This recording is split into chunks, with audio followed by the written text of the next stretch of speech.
La modélisation, c'est comme la prose de M. Jourdain. Nous en faisons tous et toutes sans le savoir la plupart du temps, mais nous ne pouvons pas ne pas modéliser.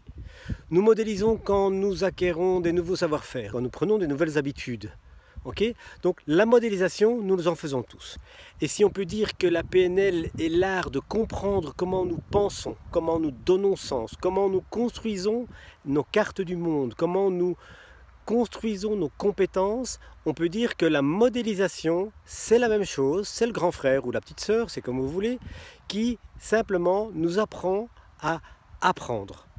C'est-à-dire que, bien sûr, vous n'avez pas attendu la PNL pour commencer à penser. De la même façon, la PNL vous a appris à mieux penser, à mieux contrôler ce qui se passe dans vos processus internes. De la même façon, la modélisation, c'est simplement une mise à jour d'un processus que vous faisiez déjà, que vous faites encore, mais de le remonter à la conscience. Car bien souvent, nous modélisons de manière inconsciente et parfois nous modélisons des choses ou des comportements ou des habitudes que nous ne voulons pas et dont après il est difficile de nous débarrasser. La modélisation, c'est donc quelque chose à la fois d'évident, à la fois de courant, à la fois de très répandu et même d'incontournable. Et justement, ce qui est l'avantage d'apprendre à maîtriser cette modélisation, c'est que justement maintenant, elle deviendra un savoir-faire, une compétence que vous pouvez activer à volonté quand l'occasion se présente ou quand vous en avez besoin. Alors, la modélisation, je la décompose en 3 phases. La première, c'est ce que j'appelle le patterning, c'est-à-dire un état d'observation, de détection des patterns qui se déploient tout autour de nous. Et principalement parce que c'est ça qui nous intéresse ici, puisqu'il s'agit de modélisation de compétences, les patterns qui se révèlent par l'expression d'une compétence à travers un comportement qu'on peut observer ou des questions que l'on peut poser. Le patterning est donc cet état d'observation dans lequel on va laisser émerger. Alors bien sûr, vous allez avoir des outils personnels pour apprendre à décoder, à reconnaître ces patterns. Et ces outils, qu'on appelle parfois des grilles de lecture, des grilles de décodage, elles sont à la fois utiles et nuisibles. Elles sont utiles quand elles vous aident à reconnaître plus aisément, plus rapidement un certain nombre de patterns, mais elles sont aussi nuisibles car elles génèrent ce que j'appelle une tâche aveugle. Vous serez tenté de reconnaître les modèles compatibles avec vos grilles et vous passez à côté des modèles qui ne sont pas compatibles parce qu'ils ne sont pas reconnus, parce qu'ils ne font pas partie des modèles que vous avez appris. C'est donc avec un esprit vide, un esprit ouvert, un esprit curieux qu'il faut aborder ce patterning. La deuxième phase, c'est la modélisation proprement dite, c'est-à-dire la construction d'un modèle à partir des patterns que nous avons détectés. Alors au départ, on était en état de curiosité, en état d'observation, en état, je dirais, relativement neutre pour permettre de recevoir tout ce qui est différent, tout ce qui est nouveau, tout ce qui est propre à la compétence que nous observons.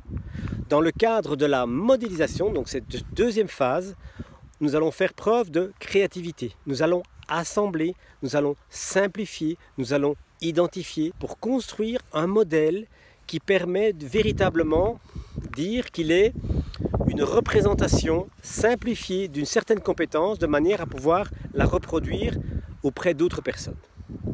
Et ça sera la troisième phase, c'est la création. Une fois qu'on a fait le modèle, la création d'un procédé qui permettra d'installer le modèle chez une personne qui veut acquérir la compétence proprement dite. Vous allez donc, à ce moment-là, créer un procédé. Alors, un procédé de changement ou un procédé d'installation de compétences, ça part toujours d'un point qui va être aussi différent qu'il y a de personnes. Et donc, vous devrez développer des procédés qui permettent de récupérer les personnes là où elles se trouvent pour les emmener là où vous vous proposez de les emmener. Ça, c'est la création du procédé d'installation.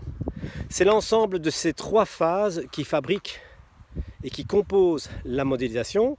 Et c'est ce que je vais vous apprendre dans la formation en ligne et en présentiel qui va commencer dès le mois de septembre, où vous allez pouvoir, si vous êtes praticien, maître praticien, obtenir une certification de post-master en modélisation. Et si vous n'avez pas cette prétention, vous pourrez simplement apprendre ou réapprendre à modéliser, mais d'une manière consciente. Enfin, si vous n'êtes pas pénaliste, je prévois aussi un module, je dirais, de mise à niveau qui vous donneront les éléments essentiels, les éléments que tout praticien ou maître praticien en PNL va apprendre, sans les outils, sans les procédés qui n'ont rien à voir avec la modélisation. Donc vous aurez une mise à niveau d'une journée qui vous donnera les outils qui sont équivalents à ceux qu'un maître praticien aura, je dirais, acquis lors de sa formation. Bien sûr, vous n'aurez pas les autres acquis, mais vous aurez au minimum les bases indispensables. Et même pour les maîtres praticiens qui ont fait leur formation il y a déjà quelques années, ce module de mise à niveau pourrait être particulièrement utile, ne fût-ce que pour éclaircir ce qui, dans la formation de praticien et de maître praticien, forme l'essentiel de cette compétence que vous allez acquérir de modéliser en conscience quand vous en avez besoin et quand l'occasion se présente. Si ça vous intéresse, inscrivez-vous à la newsletter et vous serez tenu informé de l'évolution, et il y aura des conditions particulièrement intéressantes pour les personnes qui s'inscriront dès le début de l'annonce des formations. Salut, à bientôt!